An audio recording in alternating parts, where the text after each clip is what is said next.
Bonjour, bienvenue à tous, bienvenue dans la matinale, une émission proposée par Gestion de Fortune, Investissement Conseil, Profession CGP et Patrimoine 24. Au sommaire de cette édition, on va s'intéresser au SCPI, bilan et perspective. On va redécouvrir les bienfaits de la nue propriété. Et enfin, on va se poser cette question, DeepSeek, est-ce véritablement un moment Spoutnik? La matinale, c'est parti.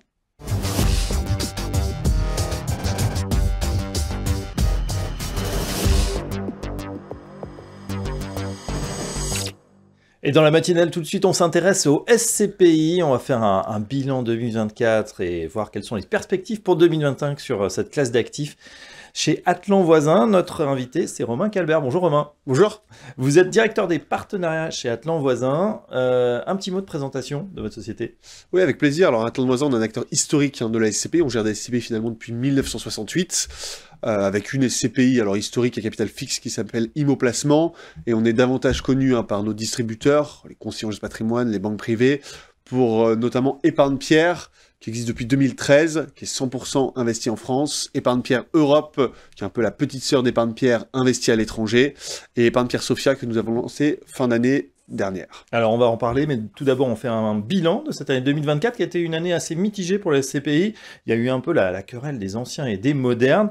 Pourtant, chez Atlan, alors que vous avez une certaine assise, vous nous disiez ça a plutôt bien fonctionné. Quel bilan de 2024 ? Oui, tout à fait. Finalement, nous, on est vraiment un acteur historique de la SCPI, pour le coup, puisque on existe depuis 1968, on gère des SCPI depuis 1968.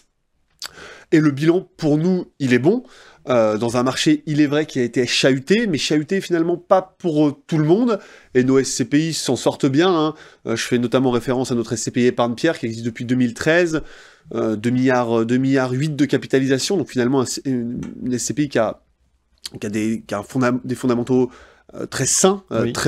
Avec une SCPI très diversifiée, plus de 500 actifs, plus de 1000 locataires, mais qui a bien résisté dans le contexte actuel, avec pas de baisse de prix de part, bien entendu, un revenu stable. Ça fait 5 ans sur cette SCPI que nous versons la même chose aux porteurs de parts, et pas de problème de liquidité.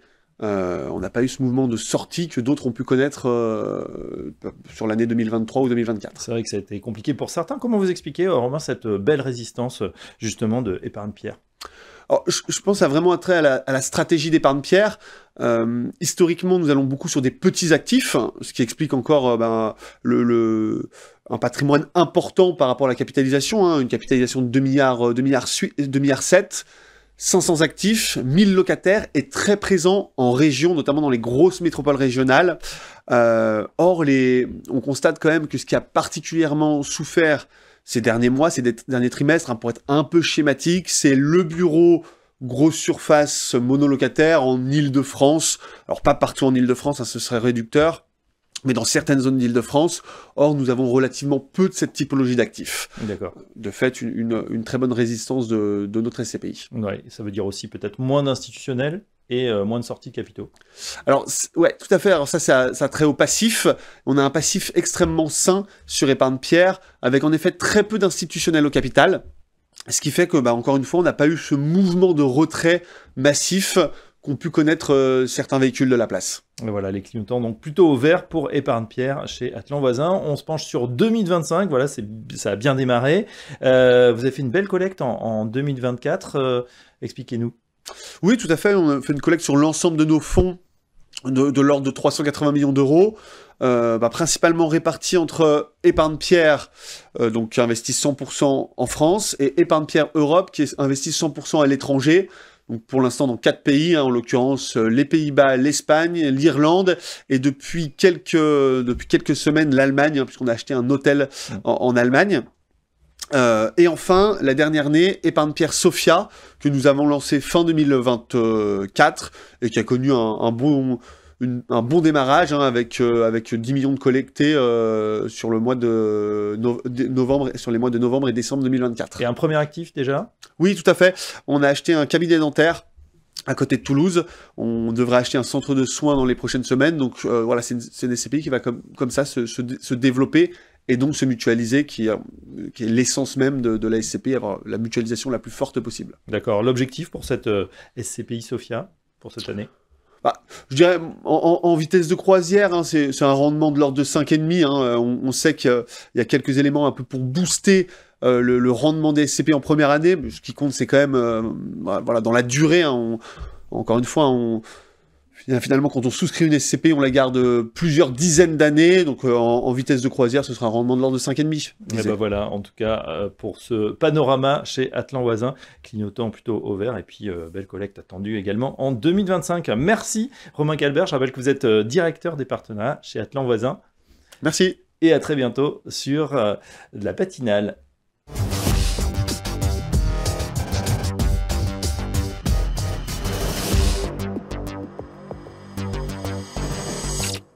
Dans la matinale, tout de suite, on s'intéresse à la nue propriété, un sujet peut-être méconnu, mais qui devrait avoir de beaux jours devant lui, surtout avec la fin du Pinel. On en discute avec notre invitée, c'est une experte, c'est Géraldine Cheyne. Bonjour Géraldine. Bonjour.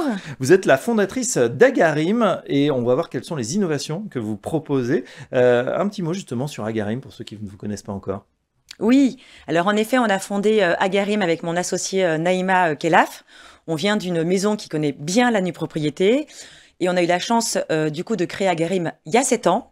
Fort d'une conviction, c'est que la nue propriété est un produit retraite extrêmement sécurisé et performant pour des investisseurs privés qui sont désireux de préparer leur retraite. L'avantage, c'est quand vous êtes nu propriétaire, vous achetez un bien, donc les murs d'un appartement avec une décote entre 30 et 40%. Forcément, puisque vous avez une décote de 30 à 40%, vous ne pouvez ni louer l'appartement, ni l'habiter. Mais vous avez zéro charge mentale, vous n'avez pas à gérer votre locataire. Au bout de 10 ans ou 15 ans, vous devenez plein propriétaire de manière gratuite et automatique. Et là, soit vous vendez votre appartement en pleine propriété pour avoir un capital retraite, soit vous le mettez en location pour avoir des revenus complémentaires, soit vous l'avez transmis. 2 ADN chez Agarim, qui ont fait ces caractéristiques. Le premier, c'est qu'on propose la nue propriété à des institutionnels purs, caisses de retraite, mutuelles, assureurs, sociétés de gestion qui sont désireux de mettre de l'immobilier résidentiel très patrimonial, toujours en cœur de ville au sein de leur véhicule. Et puis, on propose de la nue propriété non pas sur 15 ans, mais sur 10 ans et dans des immeubles très bien situés dans Paris, 15e, Parc Monceau, 16e, 12e. Et ça, c'est une innovation qu'on a créée avec le groupe Cristal. D'accord, donc c'est votre partenaire principal, le groupe Cristal. Est-ce que c'est ouvert néanmoins vos produits à d'autres sociétés de gestion ou à d'autres conseils en gestion de patrimoine? Alors en effet, Agarim a la chance d'être référencé par toutes les banques et tous les assureurs qui proposent la nue propriété comme produit d'épargne qui relève du code civil. Je crois que c'est important aujourd'hui dans un climat quand même fiscal et géopolitique incertain. Donc l'ensemble des banques et des assureurs proposent la nue propriété d'Agarim à ses clients finaux. Pour nos partenaires conseillers en gestion de patrimoine indépendants et pour leur apporter un service absolu, on leur propose d'avoir notre offre en effet, mais de passer par le groupe Cristal pour proposer notre offre Agarim en nue propriété à leurs clients finaux. Donc, pour résumer, tous les professionnels du patrimoine ont accès à l'offre Agarim, que ce soit par le groupe Cristal ou les banques et assureurs en passant par nos équipes directement. C'est très clair. Je le disais, on assiste à la fin du Pinel. C'est vrai qu'il n'y a plus beaucoup de dispositifs comme ça. C'était un peu le dispositif utilisé par les clients des CGP. Est-ce que du coup, il va y avoir un appel d'air sur la nue propriété? Est-ce que vous le constatez déjà? Oui, tout à fait. C'est un très bon point. On le constate pour 3 raisons. La première raison, on a beaucoup de témoignages de votre part à vous, un professionnel du patrimoine, où vous dites la nue propriété, ça me rassure. Pourquoi? Ça relève du code civil. C'est pas une niche fiscale. C'est un produit qui est sécurisé. J'insiste dessus. Je crois que c'est important en immobilier aujourd'hui. J'achète un appartement qui est palpable, qui est tangible, que j'ai visité, qui est toujours, j'insiste, en cœur de ville, très tendu. J'ai un confort de gestion. J'ai pas à gérer un locataire et je deviens plein propriétaire au bout de 10 ans et 15 ans. Et la nue propriété, peut-être il y a 15 ans, était réservée à des CSP++, qui avaient un effort d'épargne très substantiel. Chez Agarim, notre conviction, c'est d'avoir une marque, d'avoir du coup une gamme qui est très lisible, qui est très polarisée. On propose 200 lots à moins de 100 000 euros, ce qui permet du coup en effet de rendre accessible la nue propriété pour des clients qui ont des petits efforts d'épargne, jusqu'à une gamme prestige avec des appartements jusqu'à 1,5 million, 2 millions d'euros. Donc oui, on a beaucoup de professionnels du patrimoine qui proposaient du Pinel l'année dernière et qui aujourd'hui sont extrêmement convaincus par les vertus qu'on vient d'évoquer de la nue propriété, qui proposent à leurs clients de la nue propriété résidentielle. Ah ben voilà, c'est très clair en tout cas pour ceux qui s'intéressent ou qui cherchent une nouvelle solution par rapport à la fin du Pinel, il faut penser à la nue propriété. Merci Géraldine Chen, je rappelle que vous êtes fondatrice d'Agarim et à très bientôt dans la matinale. Merci beaucoup, merci.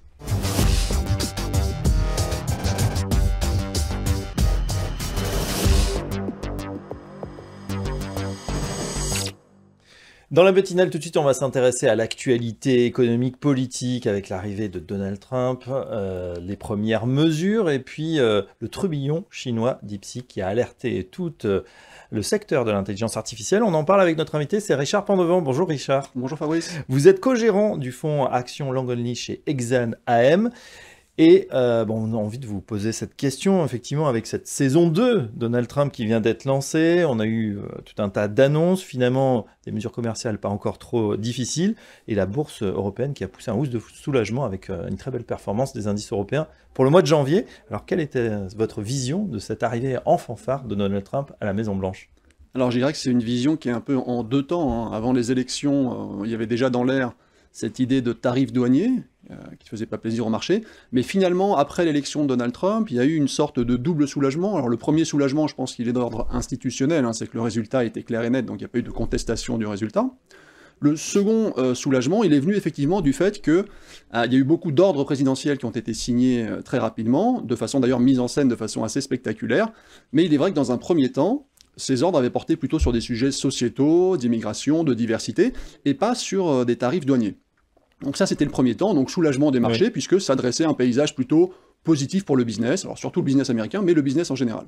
Et puis, toute fin janvier, début février, malheureusement, j'allais dire, là, pour le coup, Donald Trump met ses menaces à exécution et commence à imposer des tarifs douaniers. Alors pour l'instant, pas sur l'Union européenne et le Royaume-Uni, mais on sent que ça chauffe quand même d'heure en heure, mais déjà sur la Chine, le Canada et le Mexique. Et quand on pense quand même que le Canada, le Mexique et les États-Unis font partie d'une zone de libre-échange commercial, c'est quand même assez surprenant, sachant que le ministre chinois disait, dans ce genre de guerre commerciale, personne n'est gagnant à long terme, mais à court terme, évidemment, par rapport au Mexique ou au Canada, les termes sont extrêmement déséquilibrés. Les États-Unis sont un marché beaucoup plus important pour le Mexique et le Canada que l'inverse. Oui, et donc attention, ça pourrait se rapprocher et ça pourrait arriver effectivement dans les prochains jours, les prochaines heures.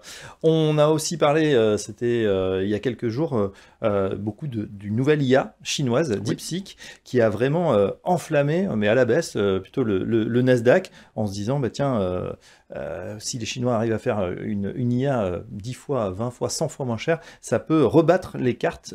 Comment vous avez vécu ce phénomène ? Alors effectivement, on a pu parler de moment Spoutnik, par analogie avec cette situation dans les années 50 où les États-Unis dominaient la technologie aérospatiale, et puis finalement, ce sont les Soviétiques qui avaient mis le premier satellite en orbite autour de la Terre. Et là, on part d'une situation où les États-Unis dominent les indices marchés globaux, avec plus de 70% du MSCI est composé de sociétés américaines, oui, et notamment du fait de cette prédominance dans la technologie. Et ces valeurs technologiques, les plus grosses, effectivement, elles sont souvent dans des marchés à forte rétroaction positive, de type winner takes all, donc celui qui gagne, gagne de plus en plus, de plus en plus. Et sur le thème de l'intelligence artificielle, avait réussi à installer un narratif de barrière à l'entrée extrêmement importante, c'est-à-dire pour avoir la dernière version de l'intelligence artificielle, il faut forcément mes microprocesseurs, mes data centers, etc. Et donc des investissements colossaux. Si un concurrent chinois arrive à montrer qu'on peut faire à peu près la même chose avec beaucoup moins de temps de calcul ou de matériel nécessaire, évidemment ça peut rebattre les données et entraîner certaines valeurs à la baisse. Donc ça a entraîné effectivement les valeurs technologiques, à commencer par Nvidia, on parle quand même de 600 milliards de capitalisation boursière détruite en une journée, mais aussi par ricochet certaines valeurs européennes, notamment Schneider Electric, sur le thème des data centers, et aussi peut-être parce que certaines de ces valeurs étaient un peu trop consensuelles dans les portefeuilles. Donc à la moindre déception sur une de ces valeurs technologiques, toute une série de valeurs sont entraînées à la baisse. Ouais, néanmoins, une fois passé cet état de sidération, Donald Trump lui-même a réagi, il a parlé de wake-up call, c'est-à-dire de signaux d'alerte. Il fallait peut-être que les Américains se réveillent. C'est la force des Américains, et si on reprend l'analogie du moment Spoutnik, finalement, à la fin, ce sont les États-Unis qui ont marché en premier sur la Lune. On termine, Richard, avec un rappel sur vos fonds, justement, comment vous exploitez cette situation à travers vos fonds Exane Pléiades et Exane Equity Select Europe. Alors, chez Exane Asset Management, nous avons toujours la même philosophie, qui est de regarder les valeurs secteur par secteur.